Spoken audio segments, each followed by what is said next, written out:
कपड़े धोने वाली बहू। शादी के पहले से ही विभा को कपड़े धोने का बड़ा शौक था। कभी नल के नीचे तो कभी तालाब के पास। अरे मेरी नीली वाली लुंगी नहीं दिख रही है। विभा की अम्मा, कहाँ रखी है लुंगी? अरे वो तो विभा ने परसों ही धोकर रखी थी आपकी अलमारी में, देखो वहीं होगी। वो ना मैंने आज धो दी, मुझे लगा कि गंदी हो गई होगी। अरे कैसे गंदी हो गई थी, उसे तो मैंने पहना भी नहीं। हे भगवान, इस लड़की के कपड़े धोने की आदत से परेशान हो गया हूँ मैं। जितना तो घर में राशन नहीं आता, उससे कहीं ज्यादा डिटर्जेंट पाउडर का खर्चा है।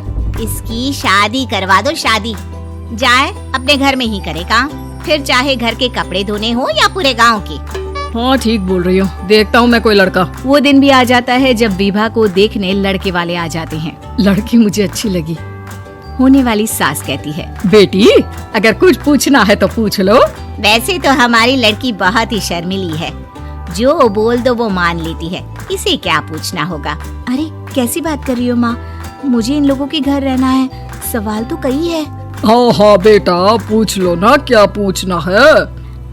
आप लोगों के घर कपड़े कौन धोता है? सास का मुंह बन जाता है। देखो, अगर तुम ये कहना चाहती हो कि तुम्हें कपड़े धोने नहीं आते तो सुन लो, कपड़े मैं ही धोती हूँ, लेकिन तुम्हारे आ जाने के बाद मैं रुमाल तक नहीं धोऊंगी। अरे चुप रहना भाग्यवान, बहू बेचारी घर आई नहीं, उसे डराना शुरू कर दिया।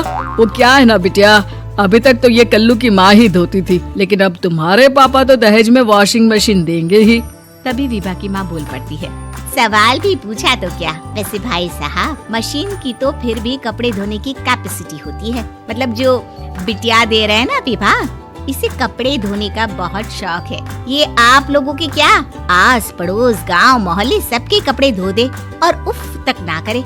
बाहर देखा नहीं आपने कितने कपड़े सूख रहे हैं, सब हमारी बिटिया ने ही तो धोए हैं। बस भी करो ना माँ, शर्म आ रही इतनी तारीफ सुनकर। और तो और एक दाग निकाल कर दिखाओ तो मान जाऊँ। हाँ अच्छा, माफ करना बेटा, मैंने गलत समझा। हमें तो रिश्ता बहुत पसंद है। और ऐसे जुड़ जाता है रिश्ता कपड़े धोने का शौक रखने वाली विभा का। उसकी शादी हो जाती है कोयला फैक्ट्री में काम करने वाले कल्लू के साथ। शादी के बाद अचानक विभा चिल्लाती हुई सास के पास आती है। सासू माँ, अरे सासू माँ कहाँ है आप? ये तो धोखा है, धोखा दिया आप लोगों ने मुझे। इसे ससुर के चक्कर के बारे में पता चल गया। अरे तो उसमें तुझे क्यों धोखा मिला है? अरे नल में पानी नहीं आता, कपड़े कैसे कब धुलेंगे? अच्छा, तू पानी नहीं आ रहा उसकी बात कर रही है। तो आपने क्या सोचा? कुछ नहीं। अच्छा, तेरी माँ ने कहा था कि कपड़े धोने का शौक है तुझे, याद आया मुझे। शौक बोलकर कपड़े धोने वाले मेरे जुनून को कम ना आके सासू माँ, कपड़ा धोना मेरा गुरूर है। तभी पति भी वहाँ आ जाता है। अभी मैंने इसे सनी देओल की फिल्म दिखाई है, उसी के डायलॉग मार रही है माँ। अच्छा सुन, साफ साफ बता रही हूँ, पानी सुबह 4 से 6 और शाम को 10 से 12 आता है, समझी? विभा टाइमिंग सुनकर हैरान हो जाती है। ये क्या भूतों का मोहल्ला है? सुबह 4 बजे उठकर कौन कपड़े धोता है? 4 बजे टंकी में पानी जाता है, फिर सारा दिन धोना ना, किसने मना किया? अरे कैसी बात कर रही हैं? 200 लीटर की टंकी में कितने कपड़े धो लूंगी मैं? सुबह ही उठ जाऊंगी मैं। अब क्या था, विभा सुबह 4 से लेकर रात के 12 बजे तक कपड़े ही धोती रहती। एक रोज सास पड़ोस से निकलकर कहीं जा रही होती है कि साथ वाली कहती है, हाँ कल्लू की माँ, जरा ये बताओ कि 2 साड़ी है, 2 ब्लाउज और एक पेटीकोट और एक नाड़े वाला लंबा कच्छा। हाँ तो? अरे तो क्या, कितना लोगी धुलाई ये बताओ। धोबन दिख रहे हैं हम क्या? हमारे पति सरकारी नौकरी से अभी रिटायर हुए हैं और बेटा सुपरवाइजर है कोयला फैक्ट्री में। धोबन समझ रखा है हमें?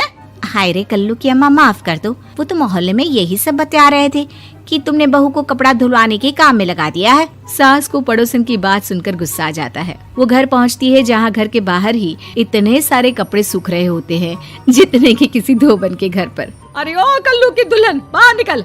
माँ जी यहीं आ जाओ, बाथरूम में चादर धो रहे हैं हम। अरे अभी हम धोते हैं, तुमको बाहर निकलो। ये आस पड़ोस वाले बोल रहे हैं कि हम बहू से कपड़े धुलवा कर उसे कपड़ा धोने वाली बना दिए हैं। अरे छोड़ो ना माँ जी, किन लोगों की बातों में आती हो? आस पास के लोगों का तो काम ही होता है कि वो किसी तरह सास बहू को लड़ा दे। बहू सारे घर के कपड़े धोती है, ये क्या कम है? बोलिए।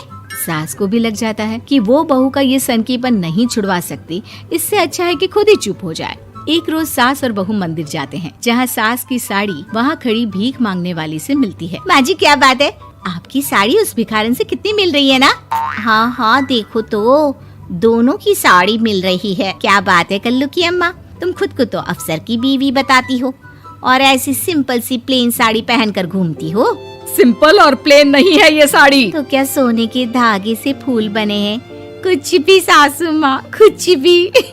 हाँ बने थे इस साड़ी में सोने के धागे से फूल। मेरे पति लेकर आए थे मद्रास से स्पेशली मेरे लिए 10,000 की। ताहे भाई साहब इस भिखारन के लिए भी सेम टू सेम साड़ी लेकर आए होंगे 10,000 की। सास उस वक्त कुछ नहीं कहती, लेकिन बहू के साथ घर आती है और अलमारी से एल्बम निकाल कर लाती है। ये साड़ी देख रही है, ये वही साड़ी है जिसे मैंने अभी पहना था। इस साड़ी में ये जो चमकदार फूल दिख रहे हैं ना, ये सोने के धागों से काढ़े गए हैं। लेकिन तू लोकल वॉशिंग मशीन ब्रश से घिस घिस कर सारे फूलों को निकाल कर साड़ी प्लेन कर दी। मुझे माफ कर दीजिए सासू माँ। और तो और, जब मैंने तुझे तेरी गलती के लिए कुछ नहीं कहा, लेकिन तूने तो सबके सामने मेरा मजाक ही बना दिया। क्यों? बहू को समझ में आ जाता है कि अब से उसका कपड़े धोना बंद।